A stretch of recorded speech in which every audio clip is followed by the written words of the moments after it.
Hello everyone, it's the Bitcoin SV bulldozer. So this one's going to be called Hyperbitcoinisation, Hodling, Locking and Goodbye. So I'll address the last one first. This may actually be goodbye, and that might be a surprise to those of you that have discovered my channel that like my content. And I'll say it here, you won't get any content like this anywhere in the crypto space. My message is unique. But I'm faced with a dilemma, and it kind of goes into the spiritual realm that I'm at a fork in the roads and I have to give something up, and I think it's this. But I'll impart a few messages that will hopefully help you help Bitcoin SV become a success and the raging success that we want it to be. And I've been doing this basically ever since. Maybe that was the purpose of me actually rebooting the channel. It wasn't so much for me as it was for somebody else, maybe just one or two people that actually hear this message and it resonates with them. So I'll come back to that, but we'll start with hyperbitcoinisation. Now, this is a really interesting topic and an interesting phenomenon. And for those of you that don't know, as far as I know, Daniel Kraywitz came up with the concept. And I'm a big fan of Daniel Kraywitz. I think he's a very unique, very eccentric figure, and I like eccentric people because they bring a difference to the world. And he said the odd thing here and there that has really struck me on a very personal level. He's got this saying, or one of his interviews, he had this saying on the back of the wall where he read it out, and it was, "One does not see well unless it is from the heart." It was something like that anyway. That's the basic message, and that resonates with me strongly, very strongly. You won't believe how strongly. So any opportunity I'll get, I'll listen to him. Now, he said something in an interview about hyperbitcoinisation, and he was a little bit disappointed because he was hoping that it would spur an interest in Austrian economics. However, what do you think it spurred an interest in? Price. And part of the reason I'm producing this video is to kind of call the notion of hyperbitcoinisation into question. It's one of these things that is not going to pass my sniff test, comfortably anyway. And I have a very good nose for these things. And I'll just digress a little bit. The scam that was perpetrated starting in early 2020, March 2020, I basically predicted that down to the day. I was saying in April of 2019, we're going to see mandated jibby jabs very shortly, and they would be mandated via the workplace. And in early 2020, I was saying that shopping centres would be empty. So I've got a nose for things. And hyperbitcoinisation, I think he's right. I think it could happen. And I think the only chain that I could see it really happening is on BSV. What's interesting about the notion of hyperbitcoinisation is that it's the movers and shakers in the space that are really promoting this idea. Joshua Hensley, Raphael Levert, Jack Liu, and obviously Daniel Kraywitz. I'm pretty sure there are others as well. And if I'm not mistaken, many of these guys are from this Austrian economics background. So I don't think there's a coincidence there. And since they're movers and shakers, it might be worth paying attention to what they say. Now, since this is my last video, I've got something that I need to say about Raphael Levert. He might want to pay attention to this because I see stuff. I'm being a little bit cryptic here, but he just needs to tone it down a little bit. And when I say that, he needs to act with a bit of humility. If he hears this message and he acts upon what I'm saying, I think he'll be very grateful.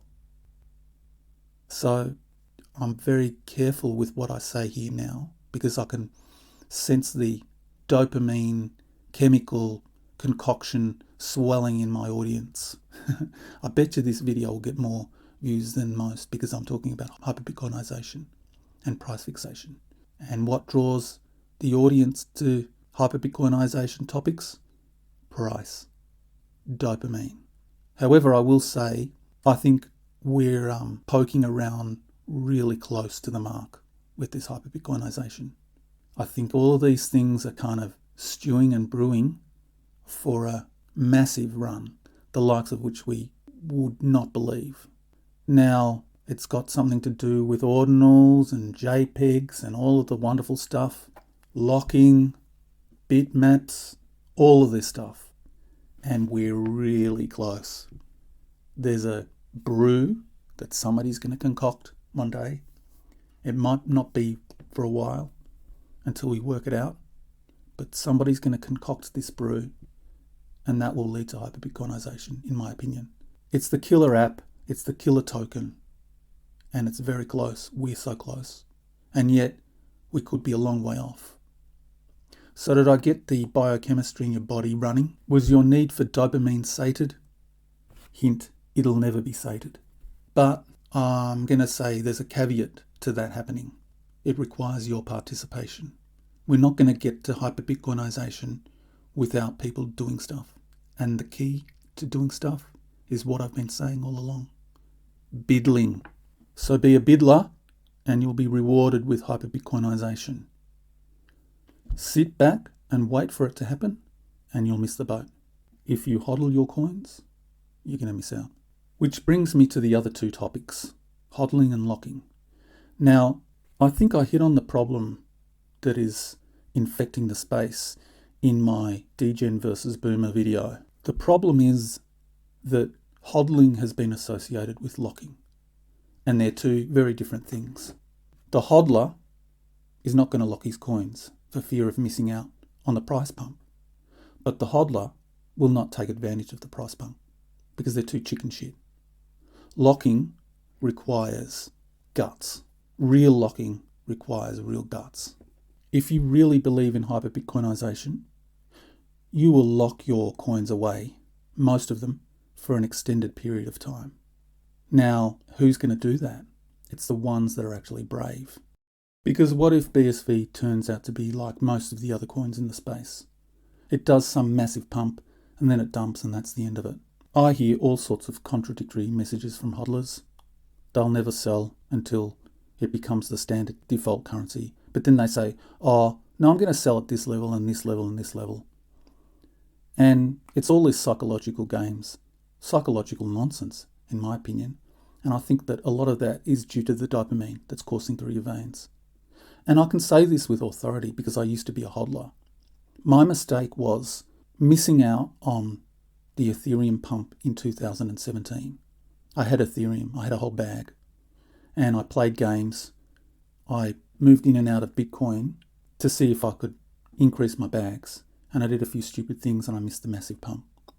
And from then on, I was basically chasing tail, and then I got caught up in the whole idea of hodling because the one thing that I should have hodled, I didn't. But all the other stuff that I got into, I shouldn't have hodled. I should have just taken profit. So it took me until about 2018 to realise I'd got sucked into the hodling idea and to learn how to take profit. Now, there's that game that you play. Do you hodl or not? Is your coin going to perpetually moon from this particular price? Is it going to keep going up and up?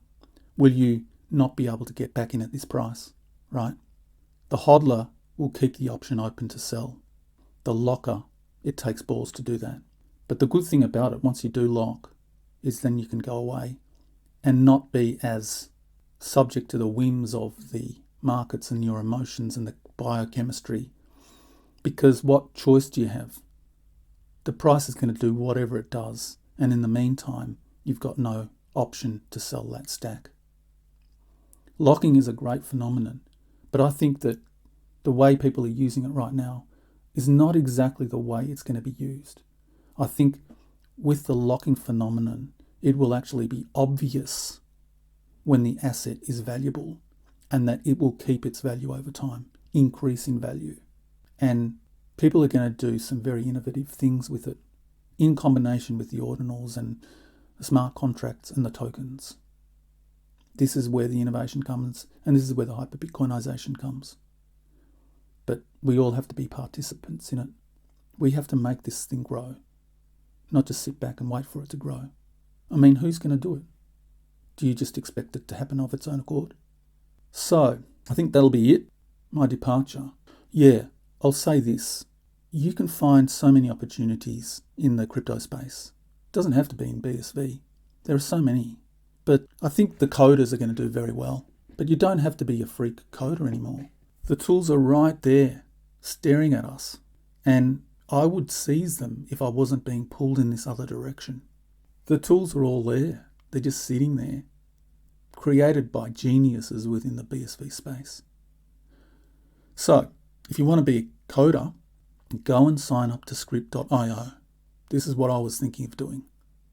Sign up to script.io and sign up to ChatGPT Pro. They've got a ChatGPT plugin that you can use to code in BSV. And I'm pretty sure you can make smart contracts and all of the wonderful things. So you just have to tell it what you want to do. Now, I'm sure you need to know some coding. If the code is already written for you, you can go in and figure out what's wrong and what needs amending and all of that stuff. You would need some programming skills, and maybe I'm underestimating it. I do have some programming skills, not a lot, but I'd have enough to work it out and to be able to review the code and make corrections where necessary. If you've got even some technical skills, I reckon that the path forward is pretty straightforward. So I don't think we've got really any excuses. Maybe some of us do anyway.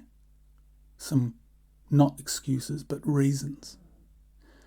And I've got some very good reasons. But I think that the point of this channel was maybe just to get the message out to somebody out there that you can do it. And you can make Bitcoin SV succeed rather than waiting for it to succeed. Because if you wait, it will fail. Ciao.